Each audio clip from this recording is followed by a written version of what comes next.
Գինեկոլոգի խորհրդատվության մեջ պարտադիր ներառված է կլինիկական զննում։ Կլինիկական զննման ժամանակ մասնագետը տեսնում է հեշտոցամուտքը, տեսնում է հեշտոցի պատերը եւ եթե առկա է որևիցե խնդիր, տարվում է համապատասխան ախտորոշում։ Եվ ամենակարևորը, կլինիկական զննման ժամանակ մասնագետը տեսնում է արգանդի պարանոցի մակերեսը։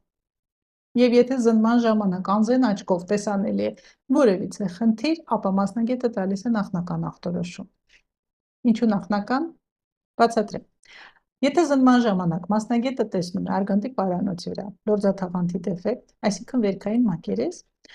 ապա նախապես անվանում ենք էկտապիա, բայց ես կփորձեմ խոսել ոչ նեղ մասնագիտական տերմինոլոգիայով, այլ շատ ավելի պարզ եւ բոլորին ծանոթ։ Անվանում ենք էրոզիա, այսինքն վերքային մակերեսի առկայություն արգանդի պարանոցի մակերեսի վրա։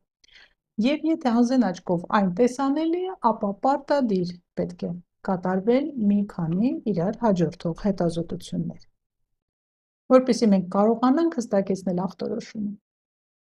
հետևաբար հասկանալ մեր հետագա վարման եւ բուժման տակտիկան։ Անտեսել արգանդի պարանոցի էրոզիան ոչ մի պարագայում չի կարելի, քանի որ արգանդի պարանոցի անզեն աչքով տեսած վերքային մակերեսները անկախ չափսերից կարող են հանդիսանալ ֆոնային կամ նախաքաղցկեղային վիճակներ։